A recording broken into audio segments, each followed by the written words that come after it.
work and contributions, visit the National Commission for Culture.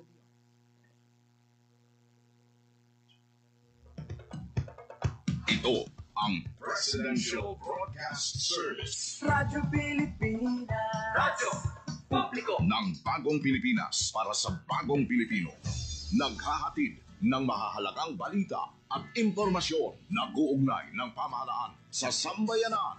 Tulay sa himpapawid ng serbisyo publiko. Radyo Pilipinas. Radyo Publiko. Ang boses ng Pangulo. Sa Iloilo. Radyo Pilipinas. 585. Oras sa Radyo Pilipinas, alas 8:01 sa aga. Nagapanguna nga balita sa syudad, sa mga banwa, sa probinsya sa Iloilo, kagkaingon ng mga probinsya. Mga pananaw sa likod sa mga balita. Inyong mabatian sa Radyo Pilipinas Iloilo News. Mga balita na magasugata sa inyong aga.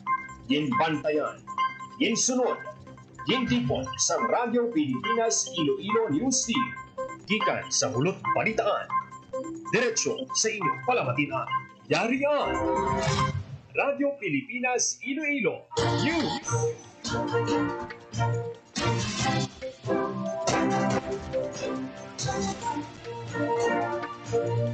Mayong aga Pilipinas, good morning Western Visayas. Welcome sa Radyo Pilipinas News. Buong adlaw sa Biyernes, Hunyo 20 tuig 2025. Ako ang inyo tagbalita, Janelle Baclay, kagkaroon sa aton ng mga pangulong dinalan. Department of Education Region 6 nagupod sa second quarter nationwide simultaneous earthquake drill. Mga stakeholders nagtipon sa Iloilo City para sa giniwat nga Water Dialogue 2025. Operasyon batok sa mga pulurong nga tricycle sa siyudad sa Iloilo ginsugura na sang ICTTMO. Aegis Avengers ang Santa Barbara National Comprehensive High School ginkilala nga Asia Pacific Grand Champion sa Dengue Slayers Challenge 2.0. Pedestrian lanes dapat respetohon gid sa mga motorista suno sa ICTTMO. PhilHealth gindayaw ang inisyatibo sa Iloilo City Government sa pag-enroll sa job hire at contract of services employees agod makabenepisyo sa universal health care. Police Regional Office 6 may bago na nga regional director.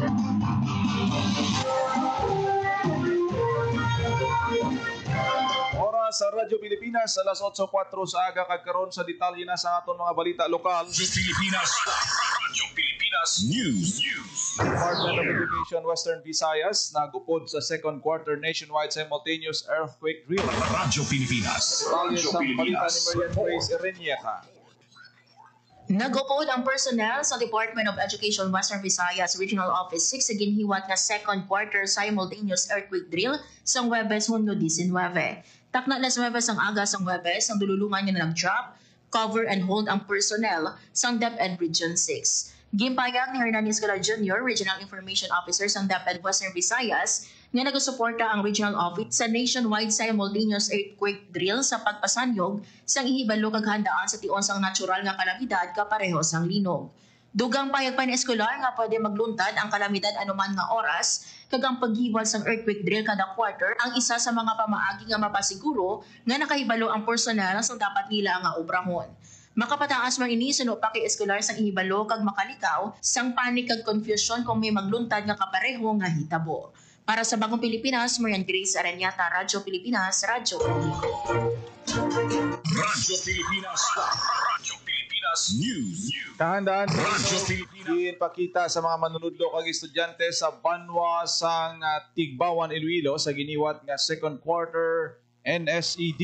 Pilipinas. Radyo Pilipinas. Detalye sa balita ni Paul Taros. Ang kandaan sa mga estudyante kag manunudlo sang Tigbawan National High School sa banwa sang Tigbawan Iloilo sa giniwat nga second quarter national simultaneous earthquake drill. Ang Tigbawan National High School umong pilot area sa second quarter NSED sa Western Visayas nga ginpangunahan ni Office of Civil Defense 6 Director Raul Fernandez kaupo ng lokal nga panguluhan sang banwa kag mga stakeholders sa giniwat nga earthquake drill sa magnitude 7.2 nga linog sa West Panay Fault ang senaryo sa ingin pakita sa eskwelahan kag sang lokal nga panguluhan ng ila disaster preparedness kag response capacity. Sunog kay OCD 6 Director Raul Fernandez, Hindi lang ini basta drill kundi isa ka commitment agon makasalbar sang mas madamo nga kabuhi kung may linog. Nagpasalamat ang Office of Civil Defense 6 sa tanan nga nagbuylog sa second quarter and said katuyuan sa earthquake drill nga mapreparar ang tanan nga pumuluyo in kaso may magluntad nga linog. Para sa Bagong Pilipinas, Paul Tarosa, Radyo Pilipinas, Radyo Publiko. Radyo Pilipinas. Radyo Pilipinas News. Mga stakeholders ipon sa Iloilo City para sa Water Dialogue 2025. Radyo Pilipinas. Radyo Pilipinas. Report. Ara pa sa ibabaw sa Global Water Stress Line ang Western Visayas suno kay Iloilo Business Club President Emilio Diaz sa ginhiwat nga Water Dialogue 2025 sa Iloilo City may available nga 2,036 cubic meters ang tubig kada tawo kada tuig ang Rehiyon 6. Sa pihak nga nagapakita nga estable pa ang tubig sa rehiyon, malapit sa gihapon ini sa 1,700 cubic meters per person per year ang global benchmark sa pagtumod sa water stress. Sa dialogo ginpahayag sa IBC President nga sa pangkabilugan, ang Pilipinas nagapangatubang na sa water stress humalin sang 2007 sa tapos nga magnubo sa 1,373 cubic meters per person ang water availability sang pungsod. Ang mas makabalaka suno kay Diaz kapin 46% sa mga water district nationwide ang nagakadulaan sang kapin 30% sang supply bangod sang daan nga mga pipe, leaks kag mga water inefficiency. Bangod sini gin-highlight ni Diaz sa iya mensahe ang importansya sang pagtipig sang water systems agud masiguro ang kinahanglanon nga tubig sang rehiyon sa palaabuton. Ang Water Dialogue 2025 nga may tema What are we waiting for? Ginapangunahan sang IBC kaupod ang Aboitiz Infra Capital, DepDev 6 kag sang Regional Development Council. Para sa Bagong Pilipinas, Hope Tarichante, Radyo Pilipinas, Radyo Pilipinas. Radyo Pilipinas News. Gintalakay ang water security sa Western Visayas sa ginhiwat nga Water Dialogue 2025 sa diin nagtambong ang pila ka mga tiglawas gikan sa nagalain-lain ng mga stakeholders. Ang Water Dialogue 2025 may tema nga Water We Waiting For. Ginupdan sa pampubliko ka pribado nga sektor sa pagpanguna sa Iloilo Business Club Incorporated, Aboitiz Infra Capital kag Regional Development Council. Ginpahayag ni IBC President Emilio Diaz, importante nga maistoryahan ang estado sa supply sa tubig sa rehiyon bakod ang tubig hindi lang basta negosyo o kon infrastructure issue, isa man ka public health issue, agricultural, climate issue, kag labaw sa tanan, isa ka survival issue. Ginpahayag naman ni Aboitiz Infra Capital President kag Chief Executive Officer Cosette Canilao nga sabat sa problema sa tubig ang pagpatindog sang resilient, energy efficient at sustainable infrastructure nga may kasarang nga tubangon ng pagpanghangkat sa nagataas nga populasyon, pabago-bago nga panahon kag urban expansion. Nagtambong man sa kahiwatan ang mga water district, local government units kag pila ka mga eksperto. Radyo Pilipinas. Radyo Pilipinas News. Operasyon batok sa mga kolorom nga tricycle sa syudad sa Iloilo ginsugura na sang Radyo ICT-PO. Pilipinas. Radyo Pilipinas. Sa detalye sang balita, nagumpisa ng pagpanakop sang kolorom ng mga tricycle ang katapos ang Iloilo City Traffic Transportation Management Office. Nagpatigayon sang operasyon ang ICT-PO matapos ang gintalan nga deadline sa ginatag sang opisina sa mga nag-apply sang prangkisa. Una na nga nagpaandam ang ICT-TMO nga magapatuman sa intensified operation kontra kolorom ng mga tricycle sa siyudad sang Iloilo. Sa pagbanta sang opisina, ginpahayag ni ICT-TMO Chief Retired Colonel Alderico Garbanzos nga yara sa masobra 7 kagatos ang kolorom nga tricycle sa Iloilo City. Ginpangdara naman sa impounding area ang nakumpiskar ng mga tricycle. Para sa Bagong Pilipinas, Ginel Baclay, Radyo Pilipinas, Radyo Publiko. Radyo Pilipinas. Radyo Pilipinas News. Hindi sa Avengers ng Santa Barbara National Comprehensive High School ginkilala ang Asia Pacific Grand Champion sa Dengue Slayers Challenge 2.0. Radyo Pilipinas. Radyo Pilipinas. Kabalita ni Marian Grace. Ginkilala bilang Asia Pacific Grand Champions ang AD's Avengers sang Santa Barbara National Comprehensive High School sa Dengue Slayers Challenge 2.0 sa ginhiwat nga 8 Asia Dengue Summit sa Manila. Ang AD's Avengers naging bugusan sa mga estudyante nga Sanday Monica Herona, Roy Benedict Salanatin, Res Jansen Ibalo kag ang ilang nga coach nga si Dr. Maria Bella Vihar. Ginrepresenta sang AD's Avengers ang Pilipinas kontra sa mga team gikan sa Asia Pacific region matapos naging kilala nga national champions ang mga estudyante sa Santa Barbara sa Master Dengue Slayer Challenge. Ang ila science-driven kag community-based dengue prevention strategies ang nagpabilib sa mga judges kag rason sa pagkuha sang kampyonato. Pahayag sang schools district sang Santa Barbara nga hindi lang kadalagan para sa eskwelahan kundi para sa bug-os nga pungsod ang pagdaog sang Aedes Avengers kag isa man ini ka pamatuod sang gahom sa mga pamatan-on, edukasyon kag passionate nga pagtudlo. Samtang ginpanginbulangan naman sa Iloilo Provincial Government ang makasaysay nga pagdaog sa nasabit nga buluthuan kag ginpahayag nga ang kadalagan hindi lang para sa buluthuan kundi para sa bugos nga probinsya kag rehiyon sa East. Para sa Bagong Pilipinas, Marian Grace Areñata, Radyo Pilipinas, Radyo Pilipinas. Radyo Pilipinas News. Peso na nakahanda na sa pagbulig sa mga Negrense OFW nga luyag magpauli kasunod sang kinagamo sa Iran kag Israel. Radyo Pilipinas. Radyo Pilipinas. Nakahanda ang Provincial Government of Negros Occidental pinagi sa Public Employment Service Office kung Peso City sa pagbulig sa mga Negrense OFW nga luyag magpauli sa Pilipinas kasunod sa intensyon sa tungkol sang Israel kag Iran. Sino kay Negros Occidental Peso Manager Karen Dinsay ang ilang opisina ang isang damlaglang liwat nga nag-activate sa Migrant Resource Center nga nagapakig-angot sa naituwa nga hensya kong organisasyon para mapada si repatriate sa mga Negrense nga luyag magpauli sa pungsod. Ang Migrant Resource Center bukas 24/7 kag mahimong matawagan kung mapadalan sa mensahe sa mga OFW nga nagakinahanglan sa bulig. Magluwas dirigin manuman ni Negros Occidental Governor Bong Lacson ang pagbukas ng OFW Help Desk. Sa karon ginahulat pa sa Negros Occidental Peso ang advice sa Department of Migrant Workers kung pila ka Negrense ang magapauli agon ila mapreparar ang nagakaigo nga bulig lakip ng financial assistance kag in-kind relief assistance. Ginpakigbayan man din sa magluwas diri may haraman sa ginatanyag nga livelihood kag scholarship program ang ila opisina para maghatag sa dugang oportunidad sa mga OFW kag ila pamilya. Para sa Bagong Pilipinas, JP Harbas, Radyo Pilipinas, Radyo Pilipinas. Radyo Pilipinas News. Pedestrian lanes dapat nga respetohon gid sang mga motorista suno sa Iloilo City Traffic Transportation Management Office sa Malikawan ang pagluntad sang mga aksidente. Radyo Pilipinas. Radyo Pilipinas.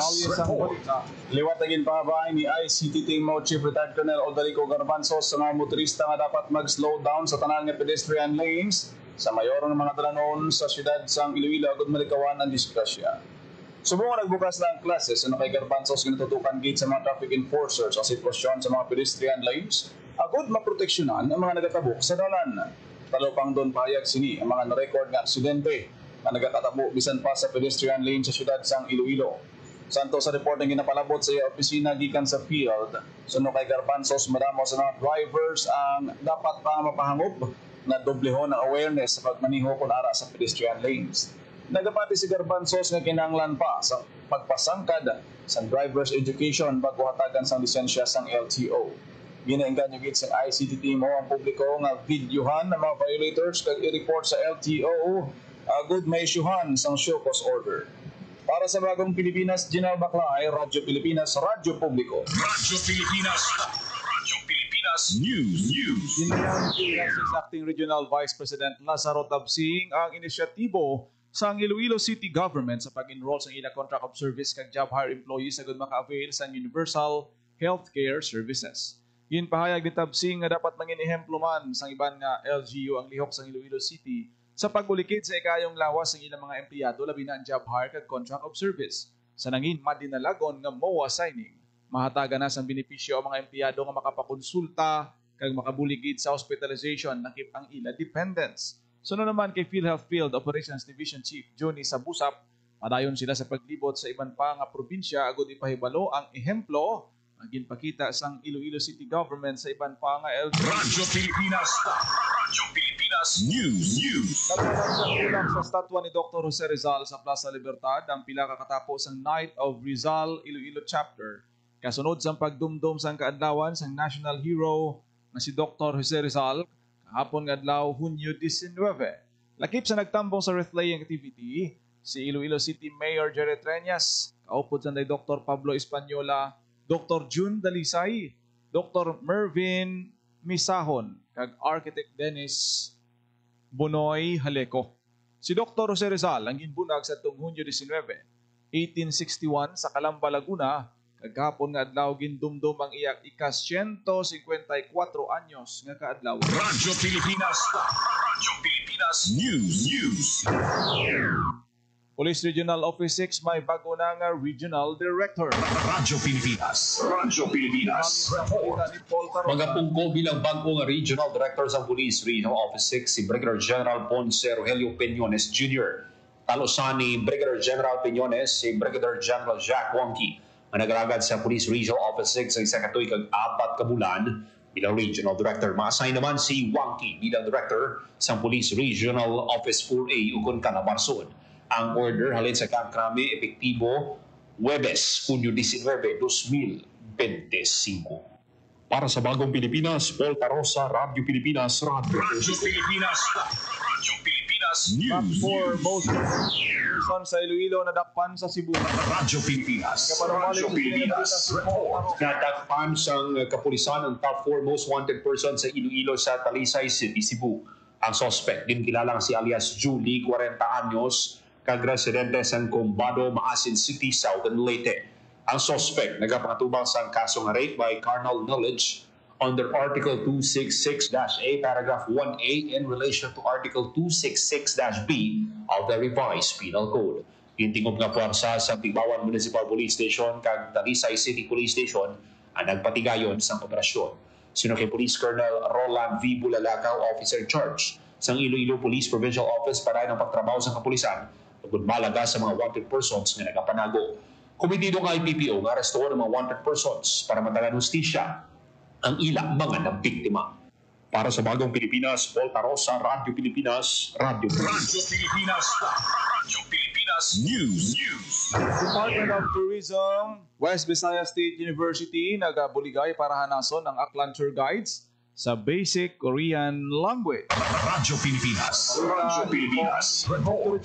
Nagbuligay ang Department of Tourism Western Visayas kag West Visayas State University agud hanason ng mga tour guides sa Aklan sa basic Korean language. Pinaagi sa pagpirma sa Memorandum of Agreement sang DOT-6 kag sang bulutuan ang mga Aklan tour guide tudluan sa pag-istorya sa Korean language. Tinutuyo sini nga mapasangkad ang cultural understanding sa tunga sang pungsod Pilipinas kag Korea kag mapanami pa ang manami nga pag-abi-abi sa mga bisita.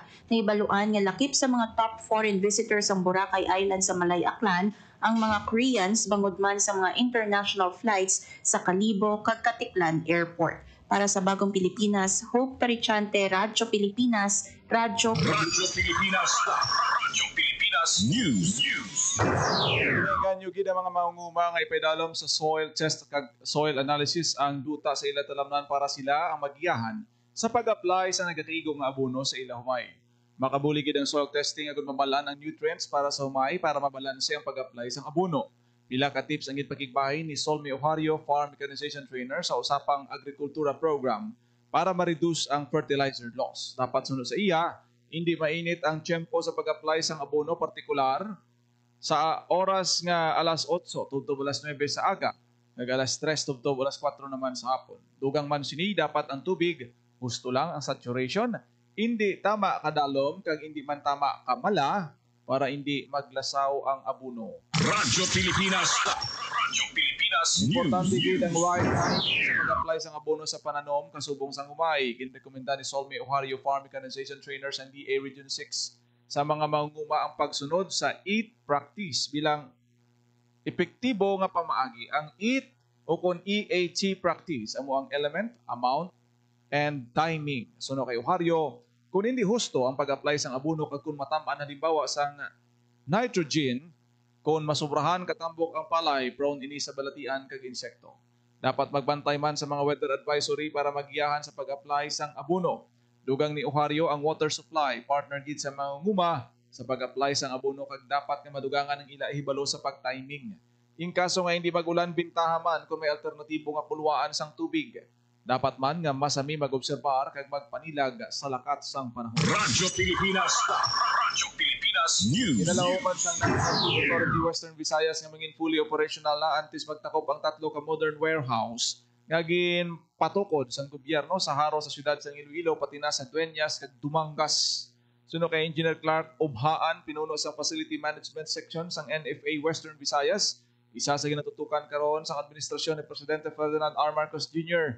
ang modernisasyon sa mga pasilidad sa NFA. Dugang pa ni Engineer Ubhaan, 48% na nga natapos ang konstruksyon sa mga proyekto, kaya nagsugod naman ang pagbakal sa modern rice mill kag dryer nga ipahamtang sa mga pasilidad. Tion mangin operational, nako nga bulig ang pasilidad para sa mga mangunguma bangod makabato na ang NFA sang basa o kung bag-ong aning mga palay nga isa sa mga ginaproblema sa tion sang tigululan. Nahibuluan nga isa sa mga pagpanghangkat nga ginatubang sang NFA Facility Maintenance Section ang pag-maintain sang pila ka rice mill sa reyon sa nga halos 45 ka tuig na ang kadugayon. Radyo Pilipinas. Radyo Pilipinas News. Regular na nagahiwat sang assessment kag dialogo ang Facility Management Section sang National Food Authority Western Visayas sa nanuhay-tuhay nila nga site sa rehiyon. Sino kay Engineer Clark Ubhaan, pinuno sa nasambit ni section sang ahensya. Iniagod masigurado ang safety kag maintenance ang ilang mga pasilidad takip na ang mga warehouse.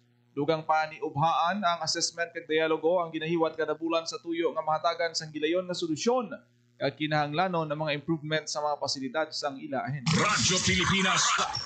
Oras sa Radyo Pilipinas, alas 8:22 Radyo sa aga. Pilipinas. Radyo Pilipinas. Kag inyo nabatihan ang detalye sa mga nagapanguna nga balita sa pagpangalagad sang Radyo Pilipinas News sa buong adlaw sa Biyernes, June 20, 2025. Sa dugang pangabalita kag impormasyon, please share, follow kag like sa aton Facebook page, Radyo Pilipinas Iloilo kag Radyo Pilipinas Community Group. Ako na gid lamang inyo alagad ang inyo tagbalita kada aga. Janelle Baclay, mayong aga Pilipinas. God bless Iloilo. Radyo Pilipinas. Radyo Publiko. Radyo Pilipinas.